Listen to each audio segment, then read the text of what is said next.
तो गुरुजी भविष्य मलिका के बारे में कुछ बताइए। कलयुग के बारे में आप क्या बोलना चाहते हैं?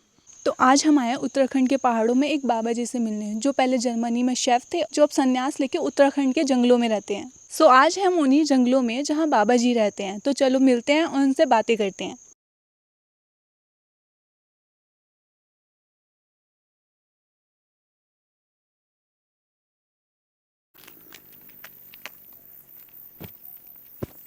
तो आज गुरुजी हमारे साथ हैं, तो गुरुजी अपने बारे में कुछ बताइए। हाँ बेटे, मेरा नाम स्वामी अविनाश है। जन्म मेरा पंजाब में हुआ है और बचपन से ही मैं अध्यात्म की तरफ झुकाव रहा है मेरा। तो मैंने जो संन्यास लिया वो ओशो जी से लिया। तो उनसे ही मैं प्रभावित हुआ, पहले उनकी पुस्तकें पढ़ के, फिर उनके प्रवचन सुन के।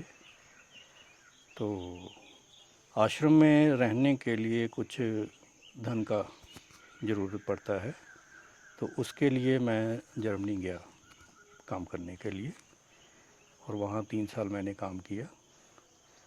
उसके बाद फिर मैं पूना आश्रम में गया। वहाँ मैं लगभग 14 से 15 साल रहा।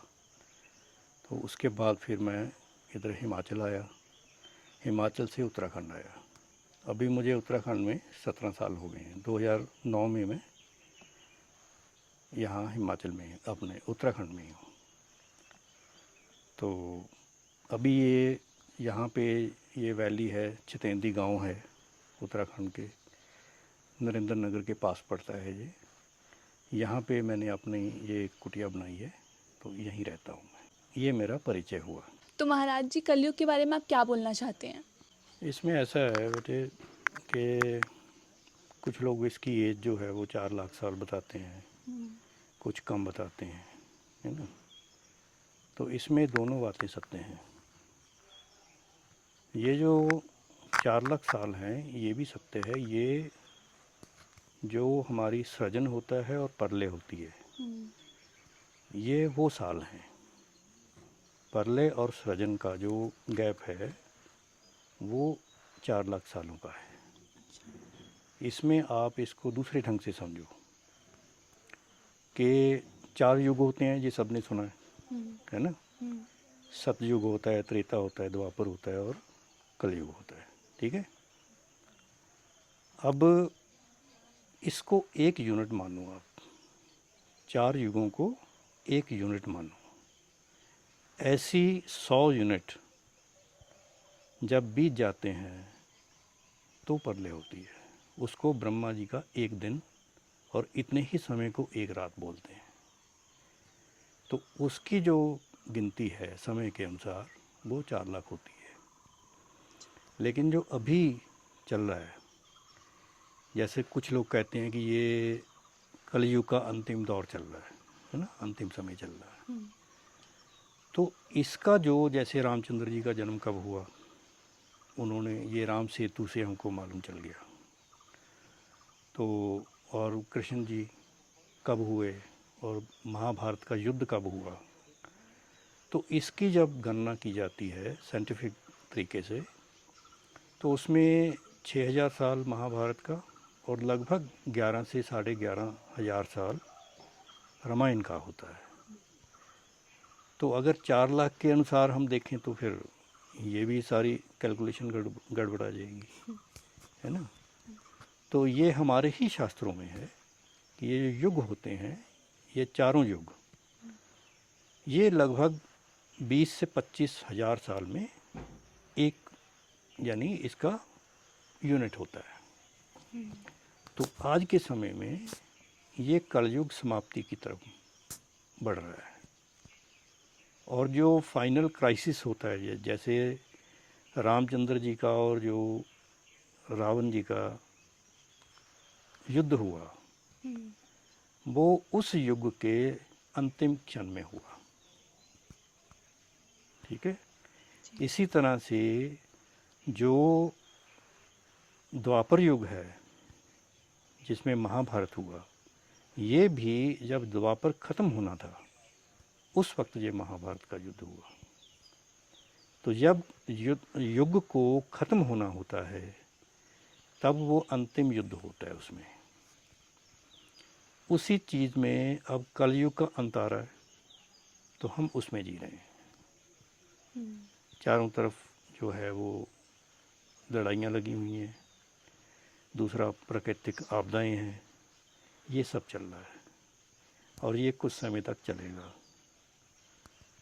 तो इसके बाद जब सतयुग शुरू होना होगा तो इसमें से जो कुछ बचेगा वो सतयुग में जिए जाएंगे। बाकी जितने भी जो कलयुग के निशान हैं, हमने जो कुछ भी यहाँ तैयार किया है, ये सब खत्म हो जाएगा, ऐसा हमारे शास्त्र कहते हैं। तो गुरुजी भविष्य मलिका के बारे में कुछ बताइए, जो कि आजकल हो रहा है और उसमें तो पहले ही ऐसा कुछ बता रखा है, तो आप कुछ बताइए उसके बारे में। तो इसमें ऐसा है कि हम जो हमारे ऋषि मुनि होते हैं, जो हमारे शास्त्र हैं, इनको हम बोलते हैं कि ये देखा है उन्होंने देखा है। यानी हम मनन नहीं करते, हम देखते हैं, इसलिए हम दृष्टा बोलते हैं। अपने जो ऋषि हैं हमारे, उनको हम दृष्टा बोलते हैं। जैसे भविष्य दृष्टा, यानी उन्होंने भविष्य को देखकर बताया। ये कोई कैलकुलेशन नहीं है कि आपने 4 किताबें पढ़ ली और उसका मनन किया और एक नतीजे पर पहुंच गए। ये हमारा तरीका नहीं है, यानी ईस्टर्न तरीका नहीं है, ये सनातन का तरीका नहीं है। ये जो विदेशों में जो ऐसे कल्चर पैदा हुए, जो संप्रदाय पैदा हुए, ये उनका तरीका है कि वो मनन करते हैं, कुछ डाटा इकट्ठा करते हैं, उसका मनन करते हैं, फिर वो एक वक्तव्य पर जो है आ जाते हैं। अब जैसे भविष्य मालिका की बात की तुमने, तो ये उड़ीसा में जगन्नाथ मंदिर है जो, वहाँ पे 5 जो हैं वो सेवक थे। उनकी एक किताब लिखी हुई है, उसमें से जो भविष्य के ऊपर भविष्यवाणियाँ हैं उसको एकत्रित करके कुछ लोगों ने भविष्य मालिका नाम से उसको प्रकाशित किया या उस पर बोल रहे हैं वो।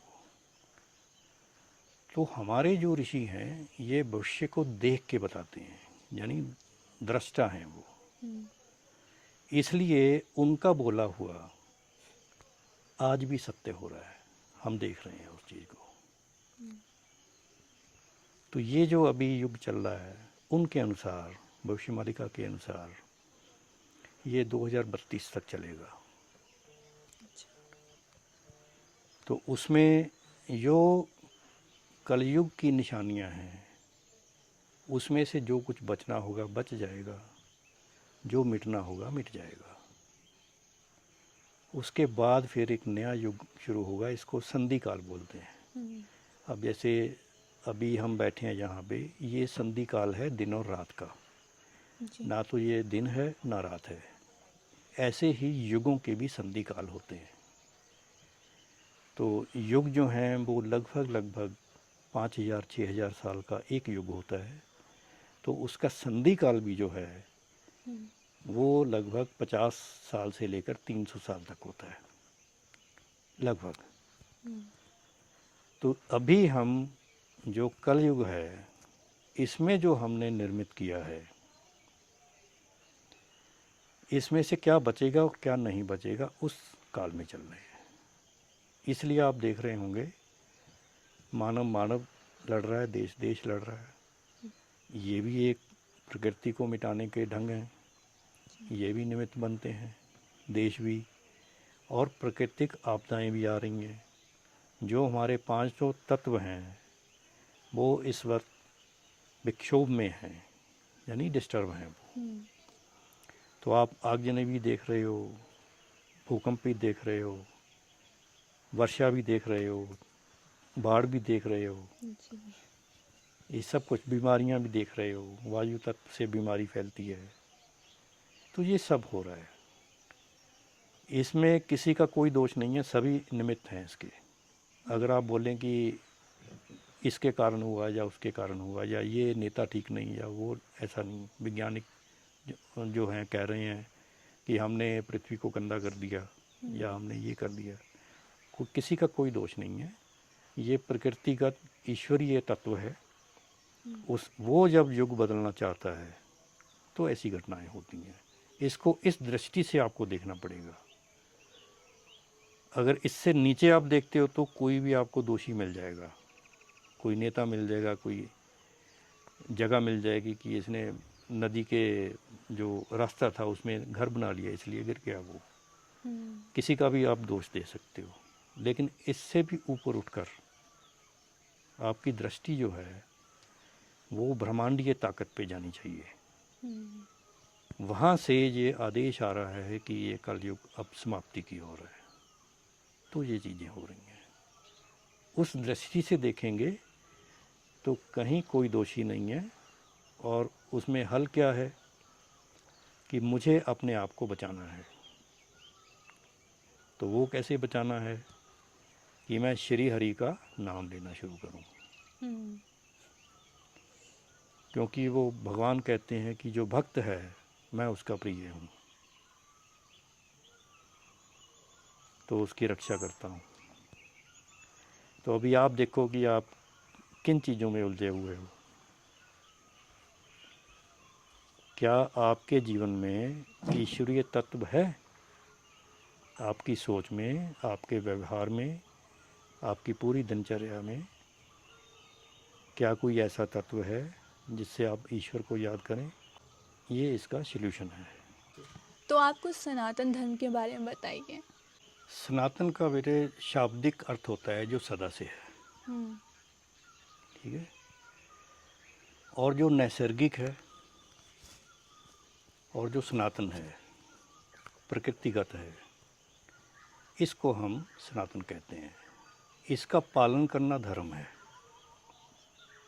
धर्म मतलब जिसने हमको धारण किया है, या जिसको मैंने धारण किया है, ठीक है, ये धर्म का अर्थ होता है इसमें। तो इस नैसर्गिक और प्रकृतिगत जो नियम कानून हैं ब्रह्मांड में, उनके अनुसार चलना सनातन है। सनातन धर्म पे चलना, जो नैसर्गिक है, जो प्राकृतिक है, वो जो नियम है उसके अनुकूल चलना सनातन धर्म है। तो ये जिसको बोलने के सुप्रीम साइंस है ये। इसके पार और कुछ नहीं, कोई साइंस नहीं जाती है। और इसमें जो हमारे ऋषि मुनि बता गए हैं, जो निष्कर्ष इसके निकाले हैं, उसके बाद कोई प्रश्न नहीं है। साइंस का अल्टीमेट, हम किसको साइंटिफिक बोलते हैं? कि जिसके आगे और सत्य नहीं है। तो हमारे जो वेद हैं, जो हमारे पुराण हैं, जो हमारे शास्त्र हैं, उसमें ऐसे निष्कर्ष निकाले हैं उन्होंने पूरे ब्रह्मांड के और हर विषय के, कि उसके बाद आपका प्रश्न नहीं है कोई। अब जैसे छोटी सी उदाहरण देता हूँ मैं आपको, कि जैसे हम बोलते हैं कि सूर्य हमारा पिता है ना। तो इसको साइंस से कैसे समझाएंगे आप? पिता का मतलब जो पोषण देता है हमको, ठीक है, जो जन्म देता है। तो इसको अगर मैं अपनी माता के साथ, अपने पिता के साथ जोड़ता हूँ, तो वो तो मेरे माता पिता हो गए। ये सिंपल चीज़ है, सबको समझ में आती है। उनको किसने पाला? वो है हमारी धरती। यहीं की वनस्पति, यहीं का खाना खा के वो जीवित हैं। तो मेरे माता पिता के माता पिता कौन हुए? ये धरती। और धरती में जो वनस्पति होती है, उसका निषेचन कौन करता है, उसका पालन कौन करता है? वो सूर्य है। तो सूक्ष्म और जो पदार्थ, जड़ से लेकर सूक्ष्म तक, चेतन तक, जब सारी कैलकुलेशन करके हम एक निष्कर्ष पे पहुंचते हैं, तो हमारी साइंस पूर्ण हो जाती है। तो मेरे माता पिता कौन हुए? पिता हुआ मेरा सूर्य और माता हुई मेरी धरती। तो ये हमारे शास्त्र में है। तो इसको इस ढंग से समझना है बस हमें, और कुछ नहीं। हम माता पृथ्वी को माता बोलते हैं, उसका कारण है जब तक आप स्थूल पे रहोगे, शरीर पे रहोगे, तब तक तो आपके जो 2 हाथ पैर पे चलने वाले माता पिता, इन्हीं की तरफ जाएगा ध्यान। लेकिन जैसे ही आप सूक्ष्म में प्रवेश करोगे तो धरती पे चले जाओगे और सूर्य पे चले जाओगे। इसके आगे कोई प्रश्न नहीं है। तो ये संपूर्ण साइंस है, ये संपूर्ण विज्ञान है। ऐसे ही सब चीज़ को जानना सनातन धर्म है। इसको इतने श्रद्धा से, प्रेम से समझना है। तो मैं आज के बच्चों को यही कहना चाहता हूँ कि जो भी हमारे धर्मशास्त्र हैं उसको आप पहली नज़र में निंदित मत कीजिए। जी। आप ये समझो कि अभी मुझे इनकी बात समझ नहीं आ रही कि ये कैसे सही है, वो मुझे समझ नहीं आ रहा, ना कि ये गलत लिखा हुआ है। तो इस ढंग से अगर अपने शास्त्रों में जाएंगे तो आपको सनातन का रहस्य भी पता चलेगा और ज़िंदगी में भी मज़ा आएगा आपको। गुरुजी, मुझे ये बताइए कि ओशो का सनातन धर्म के लिए क्या विचार था? ऐसा है, जो भी सद्गुरु होते हैं जी। वो सनातन धर्म के ऊपर ही बोलते हैं। क्योंकि जब भी आप धर्म की बात करोगे तो चाहे अनजाने, जाने अनजाने, वो सनातन ही बोलोगे आप। सनातन का मतलब जैसे मैंने पहले बताया कि ये नैसर्गिक है और प्राकृतिक है। तो जब भी कोई सत्य बोलेगा जी। तो वो अपने आप सनातन ही हो जाएगा। अब जैसे मैं हूँ, तो मैं हिंदू घर में पैदा हुआ, तो स्वाभाविक है कि मैं अपने देवी देवताओं के प्रति मेरा रुझान था। तो मैं जब ओशो के पास गया तो उनसे जो सीखा, उन्होंने जो बोला, उनसे जो मैंने पाया, वो यही था कि अपने मूल शास्त्रों से कैसे जुड़ना है हमको।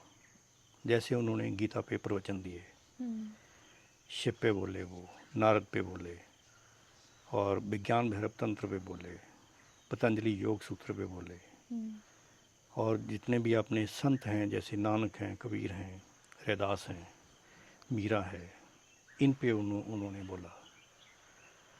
तो ये अब लोगों ने क्या लिया क्या नहीं लिया उनसे वो जाने। लेकिन जो मेरी अपनी समझ थी वो यही थी कि जो हमारे मूल शास्त्र हैं, जैसे गीता है, या महाभारत है, रामायण है, या हमारे पुराण हैं, वेद हैं, तो ये ओशो भी वो उन्हीं पात्रों की बात कर रहे हैं। तो उनसे मैंने जानकर मूल शास्त्रों में भी अध्ययन किया, तो वहाँ भी मैंने वही चीज़ देखी जो ओशो बोल रहे हैं। तो असली में तो ओशो सनातन पर ही बोले। तो उसमें चाहे वो राजनीति पे बोले, या अर्थशास्त्र पे बोले, या धर्म पे बोले, या भक्ति पे बोले, उसका मूल जो अगर जाओगे आप देखेंगे तो वो सनातन से कहीं ना कहीं जुड़ा हुआ है। तो ये है उनका योगदान सनातन के लिए।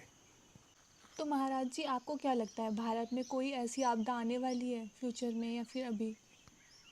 तो इसमें आपको क्या लगता है? इसमें ऐसा है कि हम, ये भारत देश है, इसकी सीमाएं बदलती रहती हैं। किसी भी देश की सीमाएं बदलती रहती हैं। कभी हम जम्बू द्वीप थे, जी। तो उसमें जो भारत है वो रशिया से लेकर चाइना और ये यूके, ये सब उसमें थे। उसको जम्बू द्वीप बोलते हैं। तो अब जैसे हमारा जो जुड़ाव है इस जम्बू द्वीप से, उसका एक छोटा सा उदाहरण है कि जो हमारे 5 पांडव हुए, जी। इनका जन्म जो आज का साइबेरिया है वहाँ पे हुआ था। महाभारत के अनुसार। तो ये सब जुड़े हुए हैं। तो जैसा तुमने पूछा भारत, तो इसको मैं अलग नहीं देखता, ये पृथ्वी का एक हिस्सा है और पृथ्वी से अभी कलयुग ख़त्म होने वाला है। तो उसमें आपदाएं भी आएंगी, लड़ाइयाँ भी लगेंगी, तो भारत उन पे कैसे छूटेगा पीछे। तो भारत भी पृथ्वी का हिस्सा, इसमें भी सब कुछ होगा,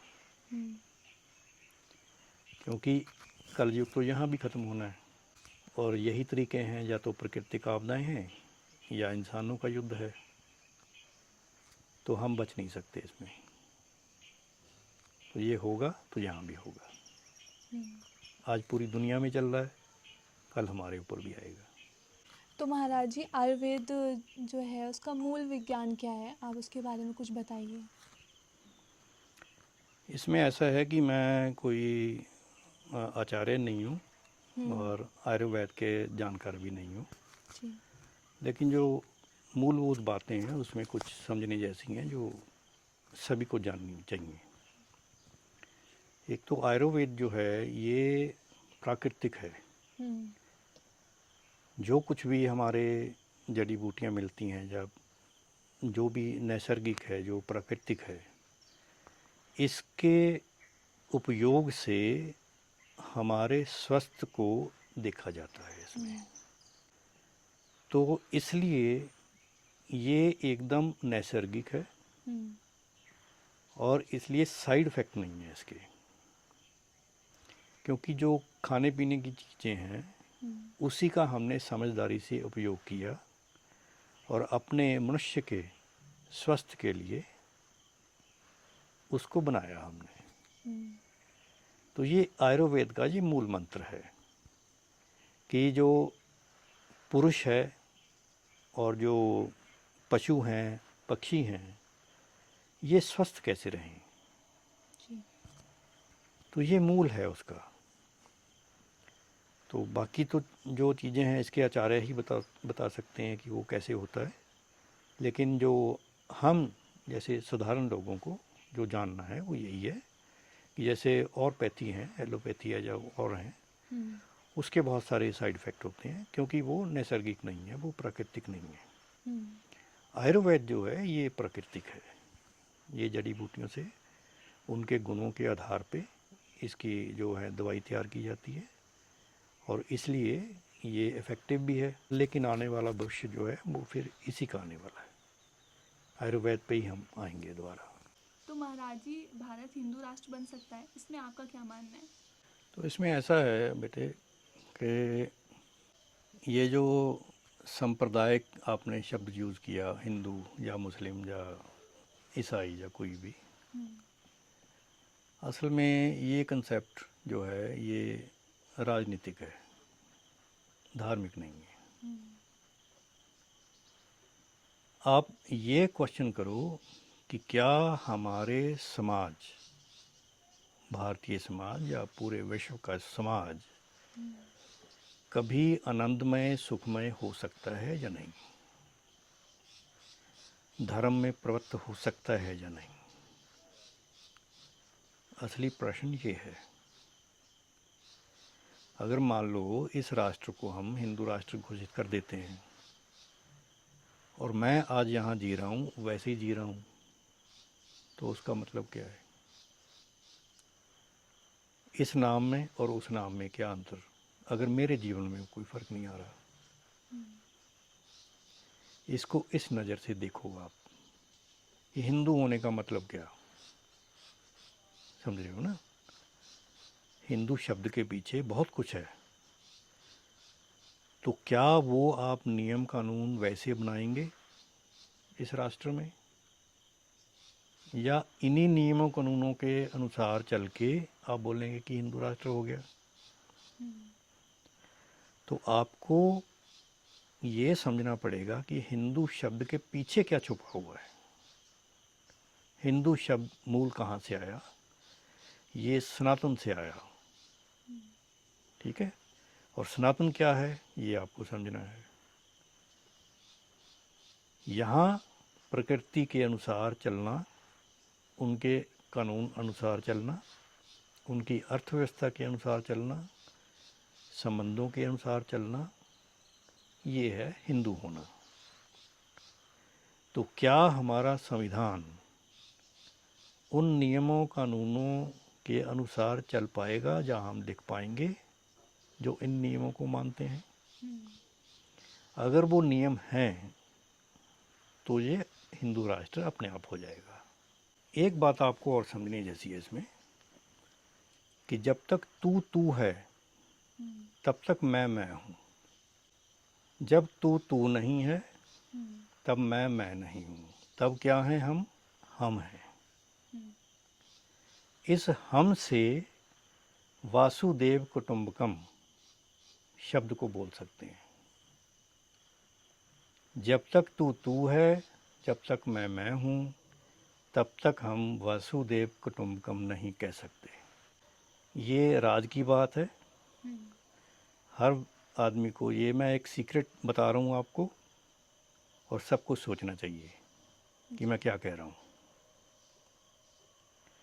तो ये खाली नारा देना कि हम वसुदेव कुटुंबकम वाले हैं, ये ऐसे नहीं होगा,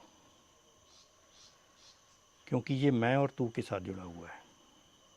जब तक वो हम नहीं होते तब तक इस शब्द का उपयोग नहीं कर सकते आप, वैसी व्यवस्था नहीं ला सकते। इसी कंसेप्ट में आप हिंदू राष्ट्र को भी समझ सकते हो।